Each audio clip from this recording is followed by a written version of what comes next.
എന്താ പെട്ടെന്ന് കാണണമെന്ന് പറഞ്ഞു? പറയാം. അല്ല, പോയിട്ട് എന്തെങ്കിലും ധൃതിയുണ്ടോ? എന്ത് ധൃതി? ഇനി അതാ ഉണ്ടെങ്കിൽ തന്നെ നിനക്ക് വേണ്ടി അതൊക്കെ മാറ്റി വയ്ക്കുന്ന നിനക്കറിയില്ലേ?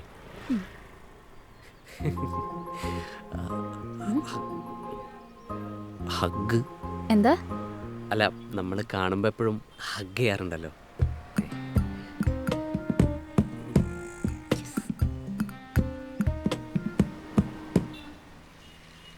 പിന്നെ എങ്ങനെ പോന്നു ജീവിതമൊക്കെ? ജീവിതം അല്ല, ഒട്ടും പ്രതീക്ഷിക്കാത്ത ചോദ്യങ്ങളാണല്ലോ നിന്റെ സൈഡിൽ നിന്ന് വരുന്നത്. നമ്മളിപ്പോൾ കണ്ടിട്ടൊരു മാസമായില്ലേ, അതുകൊണ്ട് ചോദിച്ചതാ. ഞാൻ സുഖമായിട്ടിരിക്കുന്നു. ജോലി നന്നായിട്ട് പോകുന്നുണ്ട്. ചിലപ്പോൾ ഈ വർഷം ന്യൂസിലാൻഡിൽ പോകും, ജോലി റിലേറ്റഡ് ആയിട്ട്. ഓ, ദാറ്റ്സ് ഗ്രേറ്റ്. I know. പിന്നെ എന്തൊക്കെയാണ് നിൻ്റെ വിശേഷങ്ങളൊക്കെ പറ. വിശേഷങ്ങൾ നമുക്ക് ആദ്യം ബീച്ചിൽ പോയാലോ? കുറേ ആയില്ലേ. ഇന്ന് തന്നെ പോകണോ? നമുക്ക് ഫ്ലാറ്റിൽ പോയി ഒന്ന് ചില്ലൊക്കെ ചെയ്ത് നാളെ മറ്റന്നാളെ പോയ പോരെ? നോ ഫ്രിഗിങ് വേ, ഇപ്പോൾ പോണം. എന്നാൽ ആദ്യം എന്തെങ്കിലും കഴിച്ചിട്ട് പോവാം. വിശന്നിട്ട് കുടയിൽ കരിയുന്നു. എന്നാ ബാ. നോ ഫ്രിഗിങ് വേ.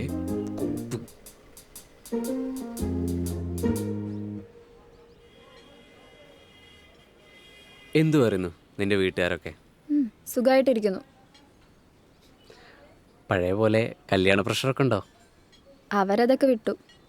വീട്ടുകാർക്ക് എന്നെ മനസ്സിലായെന്ന് തോന്നുന്നു. ഈ പ്രശ്നമൊന്നും എന്നെ അഫക്റ്റ് ചെയ്യുന്നില്ല എന്ന്. അവരെ പറഞ്ഞിട്ടും കാര്യമില്ല, പഴയ തലമുറയല്ലേ. പക്ഷെ തമാശ അതല്ല, എനിക്കിപ്പോൾ സെറ്റിലായ കൊള്ളാമെന്നുണ്ട്.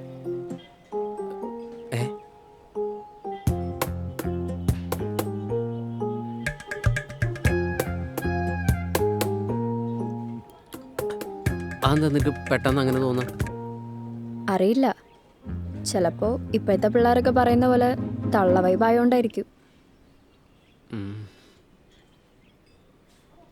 അല്ല, നിനക്ക് സെറ്റിലാവാൻ പ്ലാനൊന്നുമില്ലേ? നിനക്ക് ഈ ഒറ്റയ്ക്കുള്ള ജീവിതത്തിൻ്റെ എക്സൈറ്റ്മെൻ്റ് ഒക്കെ നഷ്ടപ്പെട്ടോ? എന്താ പറയുക, ആരോടൊരു അറ്റാച്ച്മെൻറ്റും കമ്മിറ്റ്മെൻറ്റും ഇല്ലാത്ത ഒരു ജീവിതം.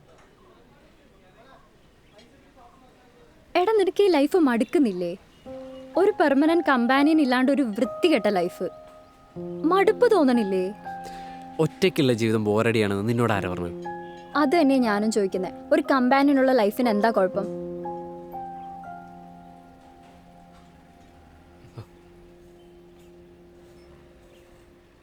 ബില്ല് ഞാൻ കൊടുക്കാം.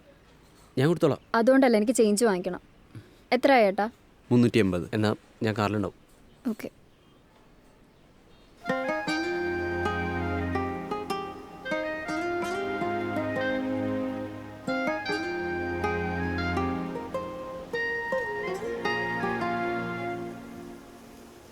മനസ്സിലായി? എന്തു മനസ്സിലായി? അല്ല, എല്ലാം മനസ്സിലായി. നീ കാര്യം പറ. നിനക്ക് പുതിയൊരാളെ ഇഷ്ടമായി, അതല്ലേ നീ ലൈഫിൽ സെറ്റിൽ ആവണം, കല്യാണം, മാങ്ങാത്തൊലി എന്നൊക്കെ പറഞ്ഞ് എനിക്ക് പ്രഷറിന്. സോ നെക്സ്റ്റ് എന്താ? ബ്രേക്കപ്പ് ആവില്ലേ? ഇതാണോ നീ ഇത്രയും നേരം കൊണ്ട് തലപൊകഞ്ഞ് ആലോചിച്ചേ? എന്നാ നീ ഒരു കാര്യം മനസ്സിലായിക്കോ, നിനക്കൊരു പുല്ലും മനസ്സിലായിട്ടില്ല.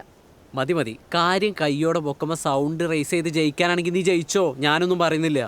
Wait. First of all, I'm not in love with anyone except you. രണ്ടാമത്തെ കാര്യം, ഞാൻ പ്രഷർ മൊത്തം നിനക്ക് തരുവല്ല. എനിക്ക് ഈ ഒറ്റപ്പെട്ട ജീവിതം മടുത്തു. അത് അറിഞ്ഞോ അറിയാതെയോ നിനക്കൊരു ബേർഡൻ ആവുന്നുണ്ടെങ്കിൽ I don't know what to do. പിന്നെ ലാസ്റ്റായിട്ടൊരു കാര്യം, ബ്രേക്കപ്പ് ആവാനും വേണ്ടി നമ്മളെപ്പോഴാണ് റിലേഷൻഷിപ്പിലായത്? നമ്മളിപ്പോ റിലേഷൻഷിപ്പിലല്ലായിരുന്നു. അതിന് നമ്മൾ എപ്പോഴാണ് ഒഫീഷ്യലി റിലേഷൻഷിപ്പ് ആയേ? ഓ, ഇനി ഗസറ്റഡ് ഓഫീസറുടെ സീലും സിഗ്നേച്ചറും വേണ്ടി വരുമായിരിക്കും. നിനക്കേ ഞാൻ പറഞ്ഞാൽ മനസ്സിലാവത്തില്ല. എടി, നീ തന്നെ ഒന്ന് നോക്ക്. നമ്മൾ ഒരുമിച്ച് സിനിമയ്ക്ക് വന്ന്, ഒരുമിച്ച് കിടക്കുന്നു, പാട്ട് പാടിത്തരുന്നു, ഭക്ഷണം ഉണ്ടാക്കി തരുന്നു. എടി, ഇതിൻ്റെയൊക്കെ അപ്പുറം എന്താ നമ്മൾ തമ്മിൽ റിലേഷൻഷിപ്പാണെന്ന് മനസ്സിലാക്കാൻ? അതിന് റിലേഷൻഷിപ്പ് എന്ന് മാത്രമല്ല, സിറ്റുവേഷൻഷിപ്പ് എന്നും പറയും. സിറ്റുവേഷൻഷിപ്പാ? അതെ. ഓ, നീ നെറ്റ്ഫ്ലിക്സിൽ കുറേ സിനിമയും സീരീസുകളും കാണുന്നുണ്ടല്ലോ ഇപ്പോൾ. മനസ്സിലായില്ല. അല്ല, എനിക്ക് മനസ്സിലായി. എന്തു മനസ്സിലായിന്ന്? അല്ല, എനിക്കെല്ലാം മനസ്സിലായി എന്ന് മനസ്സിലായിക്കോ.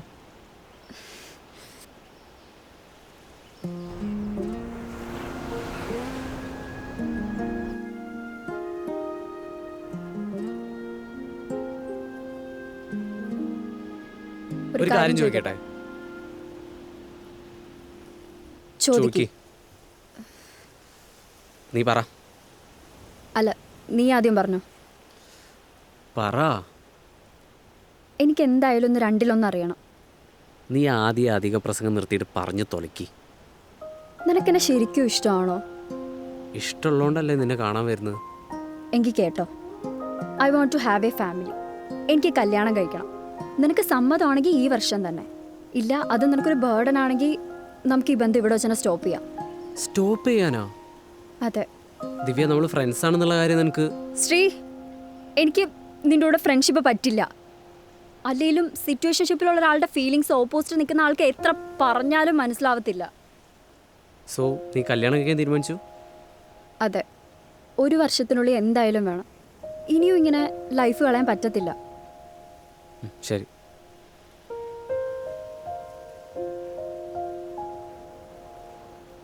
എങ്കിൽ ഞാൻ പോട്ടെ. All the best. All the best.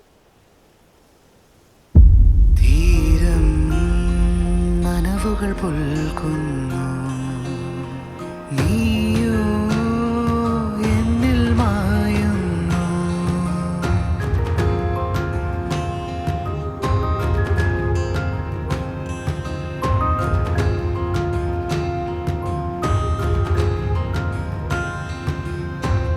ആരാരോ നീ നിറവാ. ശ്രീ, നമ്മൾ ആദ്യമായിട്ട് കണ്ടുമുട്ടിയത് ഇതുപോലെ ഒരു ബീച്ചിൽ വെച്ചല്ലേ? ഓർമ്മയുണ്ടോ? അതെ. ടൈം ഫ്ലൈ സോ ഫാസ്റ്റ് അല്ലേ?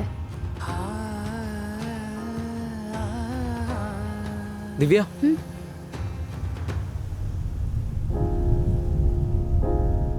കല്യാണം ഒരു 6 മാസം കഴിഞ്ഞിട്ടാണെങ്കിൽ ഞാൻ ഓക്കെയാണ്. എടാ, എന്തിനാടാ? എനിക്കറിയാം നിനക്ക് മാരേജ് എന്ന കൺസെപ്റ്റിനോട് തീരെ ഇൻട്രസ്റ്റ് ഇല്ലാന്ന്.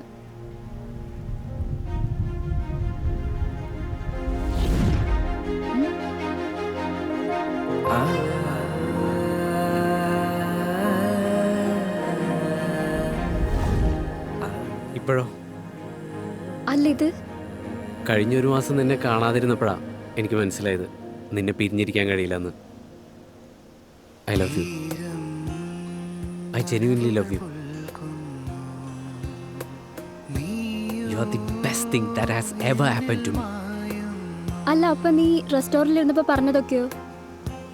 അത് ചുമ്മാ എവിടെ വരെ പോകുന്ന അറിയാൻ എൻ്റെ ഒരു ചെറിയ നമ്പർ. പട്ടി. സോറി.